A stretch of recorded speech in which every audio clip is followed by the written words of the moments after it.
18 months ago, I was standing in the center of my workshop, staring at a slab of hard maple that had cost me 3 weeks of labor and a significant part of my sanity. This wasn't just any maple.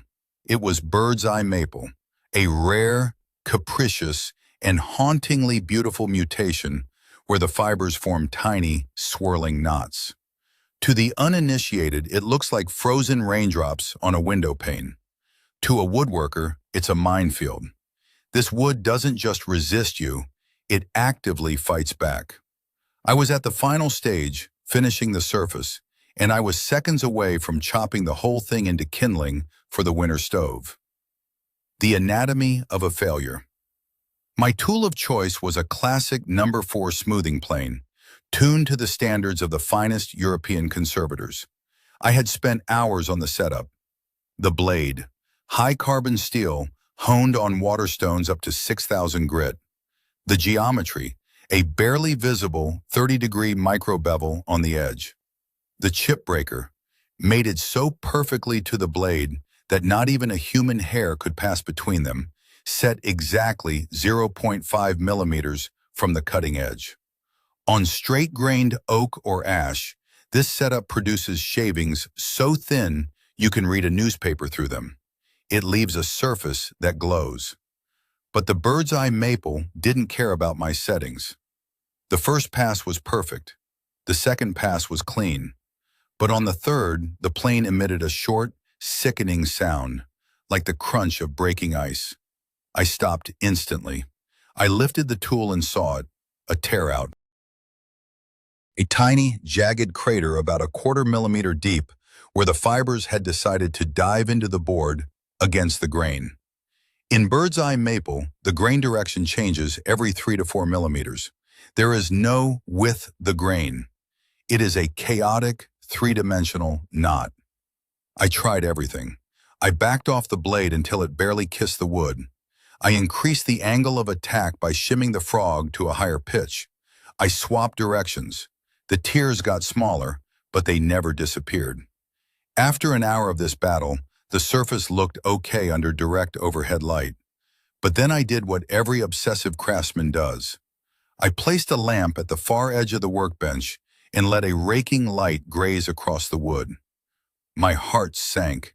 The tabletop looked like skin after a severe case of smallpox. It was a landscape of microscopic pits and jagged valleys. The lie of the sanding disc. Naturally, I turned to the internet.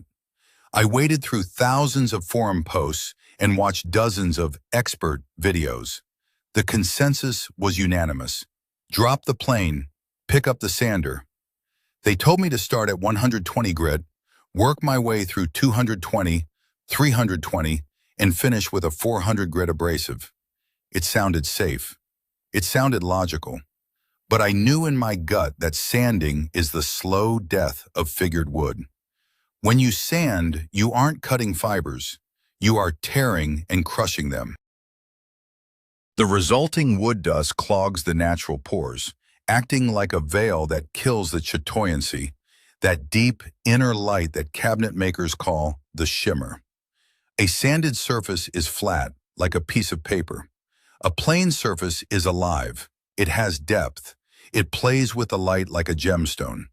I was stuck between two unacceptable choices: kill the beauty with sandpaper or leave it mutilated by tear-outs.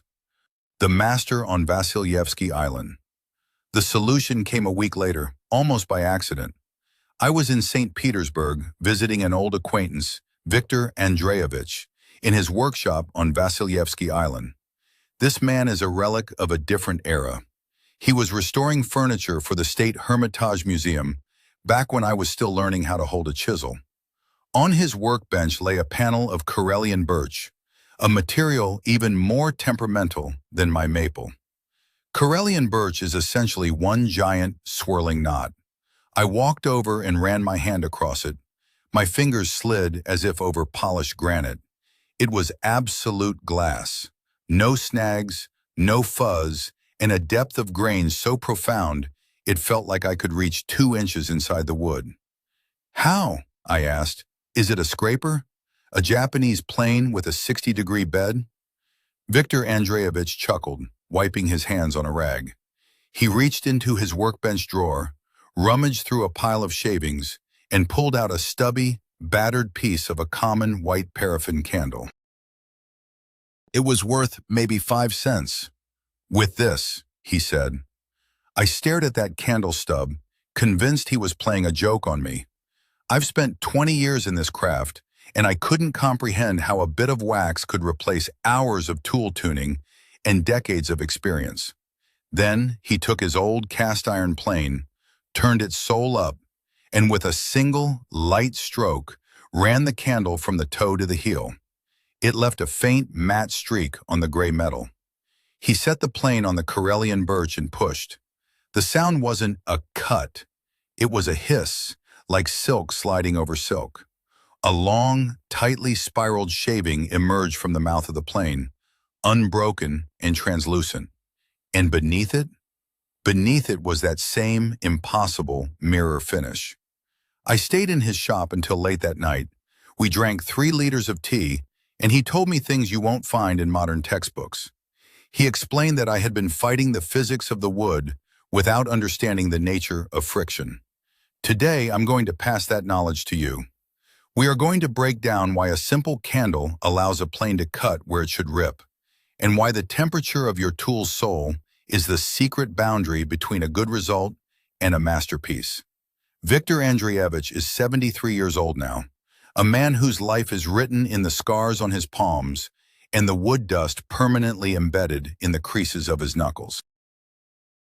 He is a living encyclopedia of the Leningrad School of Cabinetry, a tradition that flourished in a time and place where resources were scarce, but time and skill were absolute.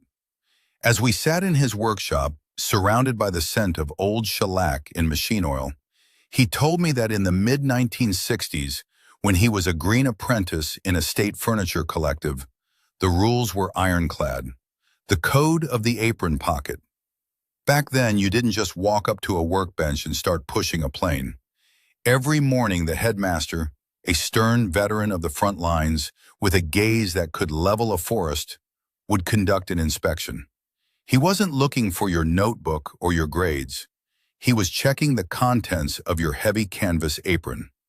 Every student was required to carry 3 things: a sharpened carpenter's pencil, a folding wooden rule, and a stub of a paraffin candle. If you were missing that candle, you were sent home for the day. You weren't allowed to touch a piece of oak or beech without it. The master would say, "A plane without a candle is like a saw without a set.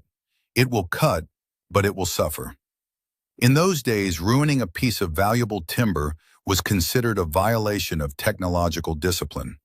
There were no electric drum sanders to hide your mistakes. If you tore the grain on a sideboard, it came out of your paycheck. Using a dry plane on difficult hardwoods wasn't just seen as poor technique, it was seen as negligence. A tradition without borders. But this wasn't just a Soviet quirk. Viktor pulled a stack of yellowed, fragile manuals from a shelf, pre-revolutionary Russian texts from the mid-19th century. There, in the precise, formal language of the era, it was written, "The sole of the tool must be kept clean and rubbed with tallow or wax for ease of movement." He explained that this knowledge goes back even further, to the 15th century German guild statutes. When masters were carving the intricate, heavy interiors of cathedrals and palaces, they faced the same physics we face today. They didn't have high-tech alloys. They had brute force and the laws of friction. The French ébénistes, the elite of the 18th century furniture world who worked with exotic ebony and rosewood, viewed beeswax as a secret weapon. When working with amaranth or walnut burl, where the fibers are twisted into impossible knots, the wax was the only thing that turned the tool from an instrument of torture into a precision blade. The great sandpaper deception. Why then has this been forgotten? The answer is as simple as it is cynical. The industry of abrasives.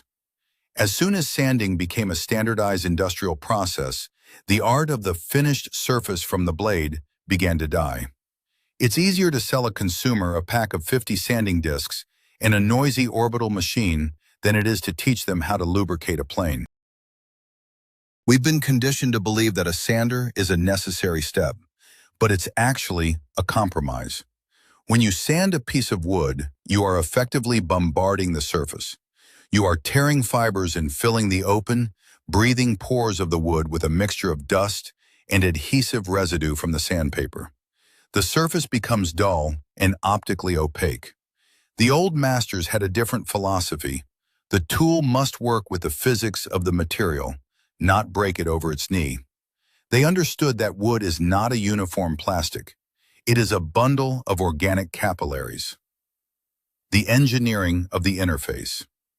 The friction between a cast iron or steel plane sole and the organic structure of wood is a massive force.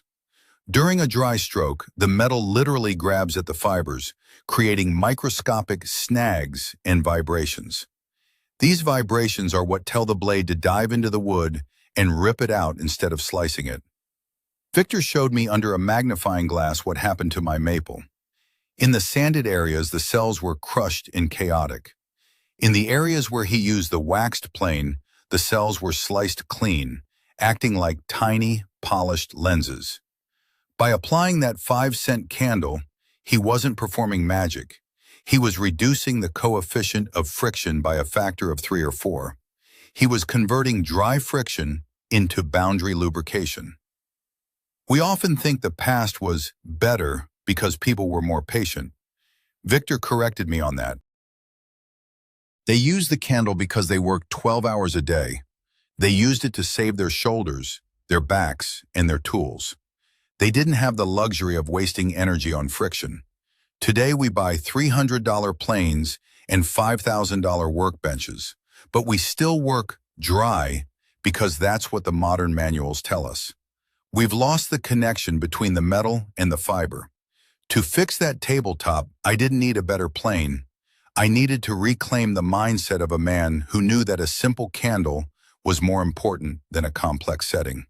Now, let's get to the workbench. To make this method work in your hands the way it worked for me on that maple, you have to understand not just what to do, but the mechanics behind every movement. Over the last year and a half, I've run hundreds of tests in my shop, measuring force, checking surface frequency under a 40x microscope, and experimenting with every substance that promised a better glide. What I've found is that there are 5 specific techniques that turn a standard hand plane into a surgical instrument. Technique 1. The lubricant selection, the paraffin standard. I tried everything: expensive imported sliding pastes, technical aerosols, and various oils. Here is the hard truth. The cheapest white paraffin candle is the superior choice. Why not oil? Oil has a low viscosity. It is designed to migrate. When you put oil on your plane sole, it immediately soaks into the wood pores, often diving 1.0 millimeters to 1.5 millimeters deep. Not only does it fail to stay at the interface where you need it, but it also creates grease spots that will reject your glue or your finish later. Silicones and sprays like WD-40 are a death sentence in a fine woodworking shop. They create fish eyes in lacquer that you can't get rid of without burning the project down. Paraffin or natural beeswax behaves differently. They stay on the surface as a micro-thin plastic film. I prefer paraffin because it's harder and provides a faster, slicker glide. Beeswax is tackier. It stays on the sole longer but can occasionally clump, which is exactly what we want to avoid. Use a standard paraffin utility candle. It is the gold standard of predictability. Technique 2. The strategic application, the toe protocol. Most beginners make the mistake of coating the entire sole of the plane in a thick, waxy mess. This actually works against you. If you have too much wax on the heel of the plane, it can cause the tool to hydroplane, losing the register against the wood and making your surface uneven. The critical zone is the toe, the area directly in front of the mouth, the slot where the blade sits. This is where the physics happens. As you push the plane, the toe of the tool is the first thing to compress the wood fibers. By applying wax primarily to the toe, you are forcing the plane to rub the lubricant into the grain a fraction of a millisecond before the blade reaches it. The technique is simple. One firm, confident stroke with the candle from the toe to the heel. You should see a faint matte streak, but you shouldn't see actual crumbs of wax. If you see white flakes, you've applied too much. Take the palm of your hand and rub the sole once. The heat from your skin will distribute the wax and remove the excess. On a board about 3 feet long, one charge of wax lasts for roughly 12 to 15 passes. You will hear the difference before you feel it. As the wax wears off, the hiss of the cut turns back into a scrape. That's your cue to reapply. It should become an automatic reflex, like checking your edge with your thumb. Technique 3. Stabilizing figured grain, the micro glue effect. This is the core of how I save that bird's eye maple. Why does highly figured wood tear? When a blade hits a fiber that is diving downward into the board, against the grain, the blade acts like a wedge. It tries to lift the fiber before cutting it. In woods like maple or Karelian birch, the bond between these twisted fibers is structurally weak at the surface. When you use the candle, you aren't just making the tool slippery. Under the pressure of the plane sole, which can reach 30 to 50 pounds per square inch at the point of contact, the paraffin momentarily reaches a semi-liquid state. It is driven into the microscopic gaps between the fibers just ahead of the cutting edge.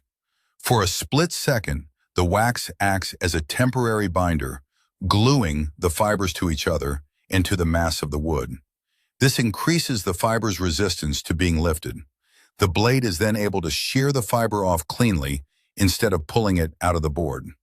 My measurements showed that the physical force required to push the plane through a knot dropped by 35% to 40% when lubricated. That reduction in force means more control and zero shuddering of the blade. Technique 4. Conquering the end grain, the 40% rule. If you've ever tried to plane the end of a thick oak board, you know it feels like trying to push a plow through sun-baked clay. You are trying to slice through thousands of vertical, hollow tubes. The resistance is massive, usually 3 times higher than planing with the grain.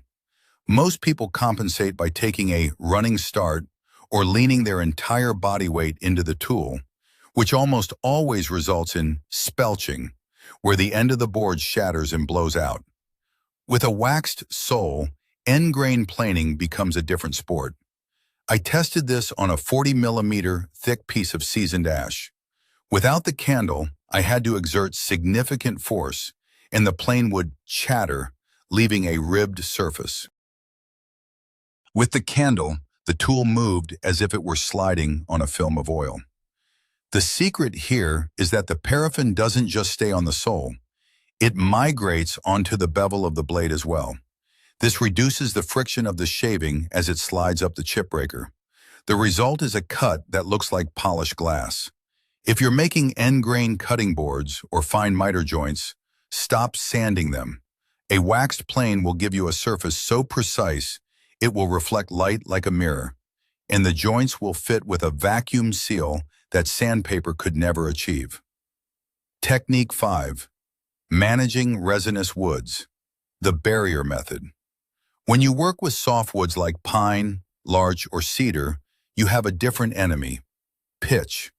As the metal sole heats up from friction, it softens the natural resins in the wood. This resin sticks to the cast iron, creating a black, gummy crust that acts like a brake. Within 10 minutes, your plane feels like it's being dragged through molasses. The candle acts as a chemical barrier. The paraffin prevents the wood resin from bonding to the metal. Before I start on resinous timber, I wipe the sole with a rag dampened with mineral spirits or turpentine to ensure it's perfectly clean. Then I apply the wax heavily. The paraffin blocks the pitch. After you finish, you must clean the sole again. If you leave a mixture of paraffin and pine resin on your tool, it can actually trap moisture and cause spiderweb rust underneath the layer. Technique 6. The finish compatibility reality check. The biggest fear I hear from modern woodworkers is, if I put wax on the wood, my finish won't stick. I ran a controlled experiment to put this to rest. I took a sheet of white oak, planed half of it dry, leaving the inevitable fuzzy grain, and the other half with the paraffin method. I then applied 3 coats of a standard tung oil-based finish. The results were undeniable. There was zero difference in drying time, adhesion, or color. The amount of paraffin transferred to the wood is measured in nanometers. It's not a layer in the sense of a floor wax. It's a molecular trace. In fact, the wax side looked better because the pores were sliced clean, not crushed. When you apply oil to a plain surface, it glows. When you apply it to a sanded surface, the dust in the pores often makes the finish look muddy or cloudy. By using the candle, you are actually preparing the wood for a superior finish by ensuring the cellular structure remains open and undamaged. Compare the two workflows. To fix my maple table the modern way, I would have spent 2 hours, used 6 sheets of sandpaper, and filled my lungs with fine, toxic dust. With the candle and the plane, I achieved a better surface in 5 minutes of silent, effortless work. We often look for complex, expensive answers to our problems, ignoring the fact that the solution has been sitting in a drawer for 2 centuries. As I packed away my tools that evening, after finishing the maple tabletop, I realized that craft isn't just about the callus on your palm or how sharp you can get a piece of A2 steel. It's about the willingness to admit that your habits might be holding you back. We often get stuck in patterns of failure because we've been taught to view the workshop through a lens of modern industrial efficiency rather than material physics. To truly master this technique, you have to unlearn 5 specific mental habits that most of us carry. The 5 patterns of erroneous thinking.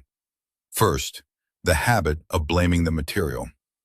When we encounter a board that tears or shatters, our first instinct is to say, "This is a bad piece of wood."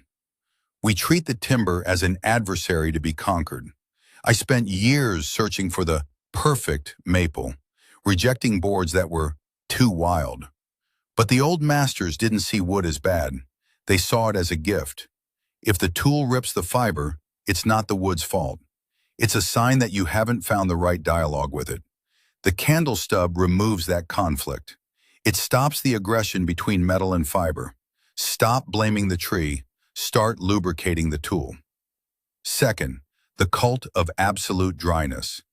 We've been conditioned to believe that any foreign substance on the wood is a sin against quality. We fear a microscopic trace of paraffin, but think nothing of clogging the wood's pores with abrasive dust and adhesive from a sanding disc. This fear cost me hundreds of hours of unnecessary labor. Traditional cabinet making has always used lubricants. It isn't contamination. It's a surface preparation at the molecular level. Third, the myth that sharpness solves everything. Don't get me wrong, a dull blade is useless, but sharpness is only half the equation. You can have a surgical edge, but if the sole of your plane is grabbing the wood due to friction, the blade will still lift and tear the grain. Friction creates microscopic stutters that your hands can't feel, but the wood can. Those stutters are what cause the blade to catch a diving fiber. Control doesn't come from a sharper stone, it comes from a smoother glide. Fourth, the sanding as a safety net fallacy. This is the most destructive habit in the modern shop. We tell ourselves, it's okay if I have a few tear-outs. The 120 grit will take care of it. That mindset kills craftsmanship. Sanding is a surrender. Once you realize that a waxed plane can produce a finished surface on even the most chaotic grain, your eye for quality changes. You start to see the veiled look of sanded wood for what it is, a loss of clarity. Fifth, contempt for the cheap solution. We live in an era where we expect a $500 jig to solve a $5 problem. We distrust a 5-cent candle because it seems too simple to be effective. But in the craft, truth is often hidden in the simplest places. Viktor Andreevich didn't use that candle because he was cheap. He used it because it worked better than anything else in the world for 500 years. The bonus, the secret of the thermal soul. There is one final detail, a nuance that separates a good result from a flawless one. Victor didn't show me this until my third visit, once he saw I was serious about his method. It's the concept of thermal distribution. Paraffin and beeswax are thermoplastic. At a room temperature of 20 C, 68 degrees Fahrenheit, they are solid and go on in scales or microscopic clumps. Victor watched me struggle with an uneven coat on a piece of oak and said, "Warm metal remembers the wood better." He took my plane and set it on a radiator for 5 minutes until the cast iron reached about 35 to 40 Celsius, roughly 95 to 104 degrees. It wasn't hot, it was just body warm. Then he ran the candle across the sole. The effect was immediate. The wax didn't just leave a streak, it flash melted into a perfectly uniform, mirror-like film that penetrated the microscopic pores of the iron. What this changes for you? Uniformity. On a warm sole, the wax layer is 3 to 4 times thinner and more consistent, ensuring zero wax spots on your project. Longevity. A warm applied coat stays on the tool much longer, up to 30 or 40 passes instead of 10, because the paraffin is anchored into the metal's surface texture. The glide. The resistance drops to almost zero. It feels as if the plane is levitating. If you don't have a radiator, a quick 10-second pass with a heat gun or hair dryer on the sole before you apply the candle will change your entire experience. It's a tiny detail, a matter of seconds, but it's the difference between a mechanic and a master.